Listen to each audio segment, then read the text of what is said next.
പോണത്? മമ്പുറത്തേക്ക് പോകുന്ന എന്തിനാ? എനിക്ക് കുട്ടിയെ തരണേ, എന്റെ ഭാഗം പുറത്തു തരണമേ. അത് ശിർക്കാണെന്ന് എപ്പോഴും പറയുന്നു, ഇപ്പോഴും പറയുന്നുണ്ട്, അന്നും എന്നും ഇന്നും എന്നും പറയും ഞങ്ങൾ. ഇനി ഇവിടെ നിങ്ങൾ പറഞ്ഞു എന്ത്, ഖബറിന്റെ അടുത്തേക്ക് പോകണം. എന്താ ഈ കുത്തുബിയത്തിലൂടെ നിങ്ങൾ ഖബറിന്റെ അടുത്ത് പോയിട്ടാ ചെല്ലുന്നത്? കുത്തുബിയത്ത് ഇപ്പൊ നമ്മുടെ വിഷയമല്ലാണ്.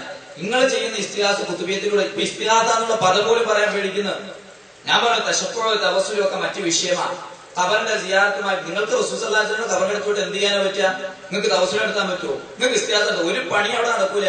പിന്നെ നിങ്ങൾ എഴുതേണ്ടത് എന്താ? ഞങ്ങൾക്ക് തർക്കം, ഞങ്ങളുടെ വാദം പറഞ്ഞില്ല എന്നാണ്. അമ്പിയാക്കന്മാരെയും ഔലിയാക്കന്മാരെയും വിളിച്ച് എന്റെ പാപം പുറത്തു തരയണമേ, എനിക്ക് സ്വർഗം തരയണമേ, എനിക്ക് മക്കളെ തരയണമേ എന്നിങ്ങനെ ഇസ്തിഹാസ നടത്തൽ നാലാലൊരു പ്രമാണം കൊണ്ട് സ്ഥിരപ്പെട്ടതല്ല, അത് ശിർക്കാണ്. ഇതാണ് ഞങ്ങളുടെ വാദം. ഇതാണ് നിങ്ങൾ മറുവാദം പറയേണ്ടത്. അതല്ലാതെ ഇതിനെക്കുറിച്ച് പറയാൻ നിങ്ങൾക്ക് യോഗ്യതയില്ല, അത് നിങ്ങൾക്ക് സംവാദത്തിൽ പറയേണ്ട കാര്യമാണ്. നിങ്ങൾ വിഷയത്തിൽ ഒരു വാദം ചെയ്ത് എന്താ നിങ്ങളുടെ നിലപാട്? ഈ പറയുന്ന പ്രവാചകൻ വിളിച്ചിട്ട് മുഹീദ്ദീൻ ശൈഖിനെ വിളിച്ചിട്ട് അതിൽ ഇപ്പം പ്രവാചകൻ മരിച്ചു പോയില്ലെന്ന് നിങ്ങൾ ഈ ചെയ്യുന്ന ജീവിതകാലത്ത് ചെയ്താലും ശിർക്കാണെന്ന് ഞങ്ങൾ പറയുന്നത്. സഹോദര, ഞാൻ വായിച്ച വാദം നിങ്ങൾ അതിൽ കേൾക്കണം. സാധാരണക്കാരായ അല്ലെങ്കിൽ മരണത്തിനെ ഓർക്കുന്ന സിയാറത്തല്ല ഞാൻ എഴുതിയിട്ടുള്ളതും. മുഹമ്മദ് നബി സല്ലല്ലാഹു അലൈഹി വസല്ലമ തങ്ങളെ സുന്നികൾ സിയാറത്ത് ചെയ്യുന്നത് എന്തിനാ? ഇവിടെ വളരെ വ്യക്തമായി ഞാൻ എഴുതിയിട്ടുള്ളത്. സിയാറത്ത് ഉദ്ദേശിച്ചുകൊണ്ട് പോകുന്നതും ഇസ്തിശ്ഫാ എന്ന് പറഞ്ഞാൽ ശഫാഅത്ത് തേടുകൾ, മുഹമ്മദ് നബിയോട് ശഫാഅത്ത് തേടൽ, അത് ശിർക്കാണെന്നല്ലേ നിങ്ങളെ വാദം? മരിച്ചവരോട് ശഫാഅത്ത് തേടാൻ പാടില്ല എന്നാണല്ലോ. രണ്ടാമത് മൂന്നാമത് സഹായാചന എന്ന് പറഞ്ഞാൽ അത് തന്നെയാണ് ഇസ്തിഗാസ. അതിന്റെ കണ്ണടാണ് ഞാൻ എഴുതിയത്. സഹായാചന എന്ന് പറഞ്ഞ ഇസ്തിഗാസ. അപ്പോ മുഹമ്മദ് നബി സല്ലല്ലാഹു അലൈഹി വസല്ലമ തങ്ങളടക്കമുള്ള മഹാന്മാരെ അവരോട് ഇസ്തിആനത്ത് നടത്തുന്നതും ഇസ്തിഗാസ നടത്തുന്നതും അതുപോലെ അവരെ അത് ഉദ്ദേശിച്ചുകൊണ്ട് സിയാറത്ത് പോകുന്നതും ശിർക്കാണെന്നും മാത്രമല്ല അത് ഉദ്ദേശിച്ചുകൊണ്ട് പോയി സഹായം തേടണമെന്നില്ല. പോയാൽ തന്നെ മുശ്രിക്കാകുന്ന വാദക്കാരാണ് നിങ്ങൾ. പിന്നെ ബാക്കി ഇസ്തിഗാസ. നിങ്ങൾ മദീനയിലേക്ക് റസൂലുള്ളാഹിന്റെ ശഫാഅത്ത് ഉദ്ദേശിച്ചുകൊണ്ട് പോകുന്നത് തന്നെ ശിർക്കാണ്. മദീന സിയാറത്ത് സുന്നത്തില്ലെന്ന് എഴുതി വെച്ചവരാണ് നിങ്ങൾ. റസൂലുള്ളാഹി സ്വല്ലല്ലാഹു അലൈഹി വസല്ലം തങ്ങളുടെ ഖബർ സിയാറത്ത് ഉദ്ദേശിച്ചുകൊണ്ട് മദീനയിലേക്ക് യാത്ര പോകാൻ പാടില്ല. ഇബ്നു തൈമിയ ലോകത്ത് കൊണ്ടുവന്ന ലാ തുശദ്ദു റിഹാലു എന്ന ഹദീസ് ഉദ്ധരിച്ചുകൊണ്ട് കൊണ്ടുവന്ന വാദം തെരുവുകളിൽ പ്രസംഗിക്കുന്ന നിങ്ങൾ ഇപ്പൊ ഞങ്ങളോട് വാദം ഏതാൻ വേണ്ടി പഠിപ്പിക്കുക. അതുകൊണ്ട് ഞാൻ തർക്കത്തിലുള്ള മർമ്മത്തിലുള്ള വിഷയം തന്നെയാണ് എഴുതിയിട്ടുള്ളത്. ഇവിടെ മരണത്തിന് ഓർക്കുന്ന സിയാറത്തിനെ സംബന്ധിച്ചല്ല. നിങ്ങൾ വായിച്ച വാദം സാരിബ കുല്ലിനെ പൊളിക്കാനുള്ള നഖീല മൂജബ ജുസി. അതുകൊണ്ട് ഒരു നബിയോടും ഒരു മഹാനോടും സഹായം തേടാൻ പാടില്ല, ശിർക്കാണ് എന്ന വാദം നിങ്ങൾ സാരിബ കുല്ലിയ. അതിനെ പൊളിക്കാൻ ഞങ്ങൾക്ക് മൂജബ ജുസി മതി. വെറും ഒരു വലിയോട് ഇസ്തിആനത്ത് നടത്താമെന്ന് പറഞ്ഞാൽ മതി. പോകേണ്ട, അത് അവിടെ ചെന്ന് ചോദിക്കേണ്ട, പോയാൽ തന്നെ ശിർക്ക്. നിങ്ങൾ പോകണ്ട, നിങ്ങൾ ഇവിടെ ഇരുന്നിട്ട് വിശ്വസിച്ചാൽ മതി. ശിർക്ക് വന്നു സഹോദര. മുഹീദ്ദീൻ ശൈഖ് എന്റെ പാവം പുറത്തു തരും, എനിക്ക് മക്കളെ തരും, എനിക്ക് കുട്ടികളെ തരും, എന്റെ ജീവിതത്തിൽ ഇടപെടും, എന്നെ കാണും, എന്നെ കേൾക്കും, എന്റെ മനസ്സിലുള്ളത് കുപ്പിക്കകത്തുള്ള വസ്തുവിനെ പോലെ കാണാൻ കഴിയും, കേൾക്കാൻ കഴിയും, അറിയാൻ കഴിയും എന്നൊക്കെ നിങ്ങൾ വിശ്വസിച്ചാൽ തന്നെ ആ വിശ്വാസത്തിൽ ശിർക്കാം. അതിന്റെ ഭാഗമായി ഇസ്തിഹാസ നടത്തിയ ഒന്നും കൂടി മനസ്സിലാകുന്നതാ. ഞങ്ങളിവിടെ പറഞ്ഞതാണ് സിയാറത്ത് ലക്ഷ്യമാണ്, ആ സിയാറത്തല്ല. അപ്പൊ ഞങ്ങൾ നിരുപാധികം സിയാറത്തിന് ശിർക്കാണെന്ന് പറഞ്ഞിട്ടില്ല. നിങ്ങൾക്ക് മനസ്സിലായി. കൈതോട് കൂടിയാണ്, ഉപാധിയോട് കൂടിയാണ് പറഞ്ഞത്. അതേത് ഉപാധിയാ? നിങ്ങളുടെ വിശ്വാസത്തോടു കൂടിയാണ്. ആ വിശ്വാസം നിങ്ങൾ എഴുതേണ്ടത് ഇവിടെ. ഞങ്ങൾ പറയുമ്പോൾ നിങ്ങൾ എന്ത് ചെയ്യുന്നുണ്ട്?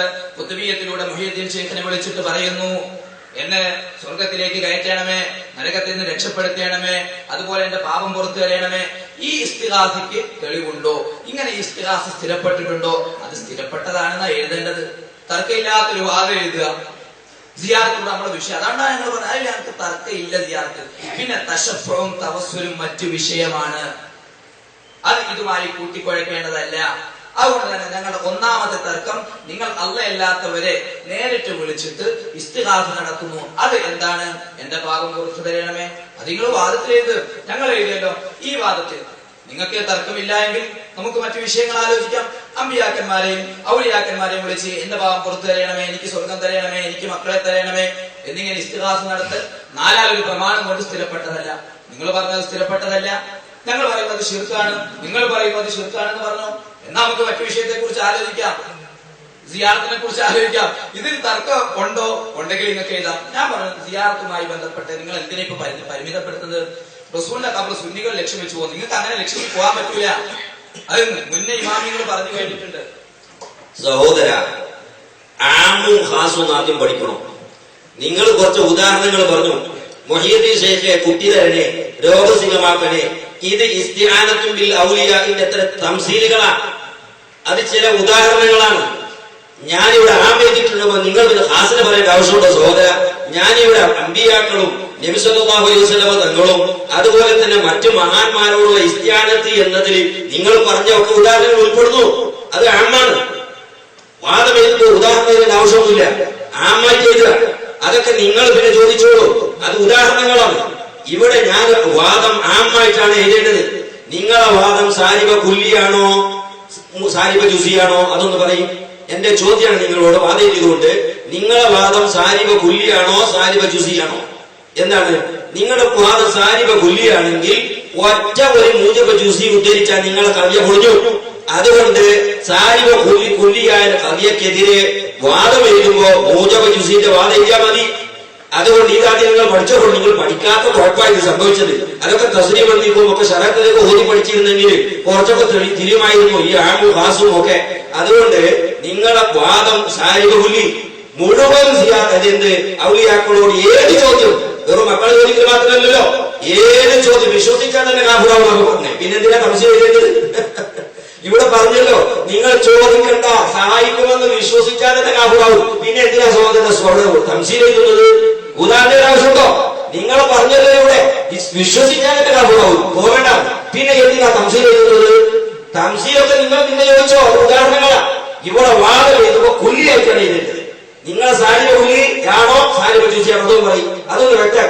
നിങ്ങളെ വാദം സാരിബ കുല്ലിയാണോ സാരിബ ജുസിയാണോ എന്ന് അതനുസരിച്ച് ഞാൻ വാദം ചെയ്തു. യാഥാർത്ഥ്യ ശരി കറക്റ്റ് ആയിട്ടുണ്ട്. പക്ഷേ നിങ്ങൾ സാരിബ കുല്ലിയാണോ ജുസിയാണോ പറയും. നിങ്ങൾ ഖുർആനും സുന്നത്തും പഠിച്ചത് നിങ്ങൾ രക്ഷപ്പെട്ട. ഇൽമുൽ കലാമിന്റെ പുറകെ പോയതാ നിങ്ങൾ ഈ ശിർക്കിലും ഖുറാബാത്തിലും പെട്ടിരിക്കുന്നത്. മനസ്സിലാകുന്നില്ല? നിങ്ങൾ ഖുർആനും സുന്നത്തും നേരെ ചൊവ്വേ പഠിച്ചിരുന്നെങ്കിൽ നിങ്ങൾ രക്ഷപ്പെട്ടേ. അവിടെ നിങ്ങൾ അതീതാ പഠിക്കേണ്ടത്. അതിനാ ഇവിടെ തെളിയിക്കേണ്ടത്. ഞാനിവിടെ പറഞ്ഞ ഉദാഹരണം എന്തിനാ കൊണ്ടുവരുന്നത്?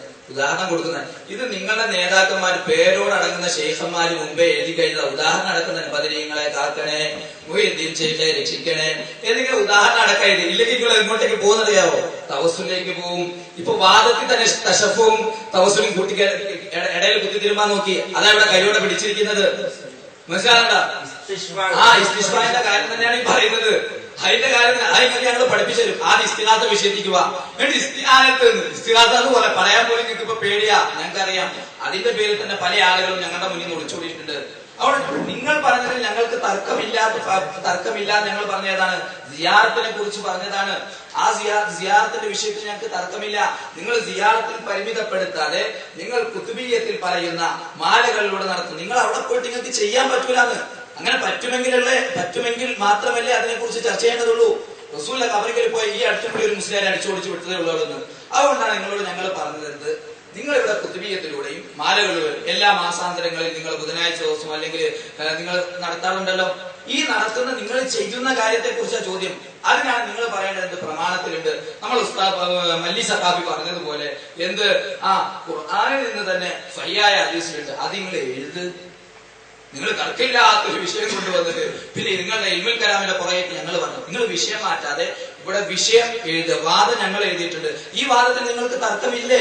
എന്നാൽ അത് പറ. ഞാൻ ചോദിച്ചു നേരത്തെ നിങ്ങൾക്ക് ഇതിൽ തർക്കമുണ്ടോ ഇല്ലേ? അത് നിങ്ങൾ പറ. ഞങ്ങൾക്കതിൽ ഉള്ള തർക്കം നമ്മൾ പറഞ്ഞു. സിയാറത്തിന്റെ വിഷയം നിങ്ങൾ അതിലേക്ക് കൊണ്ടുവരരുത്.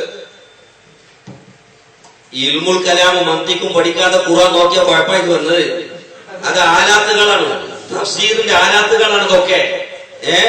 ഹദീസിന്റെ ആലത്തുകളൊക്കെ പഠിച്ചു വേണം ഈ ഖുർആനും ഹദീസ് അർത്ഥം വെക്കാൻ. ഈ മന്തിക്കും മാനും പഠിക്കാതെ നിങ്ങൾ നേർക്ക് നേരം ഡിക്ഷണറി നോക്കി ഖുർആൻ പരിഭാഷ നോക്കി. അതാ സംഭവിച്ച കുഴപ്പം. അപ്പൊ ഇപ്പൊ സാലിബ കുല്ലി അറിയുന്നില്ല, മൂജബ ജുസു അറിയുന്നില്ല, സാലിബ ജുസു അറിയുന്നില്ല. ഞാൻ ചോദിച്ചു നിങ്ങളെ വാദം സാലിബ കുല്ലിയാണോ അല്ലേ? അപ്പൊ സാലിബ കുല്ലി എന്ന് പറയുന്നില്ല, സാലിബ ജുസു എന്ന് പറയുന്നില്ല.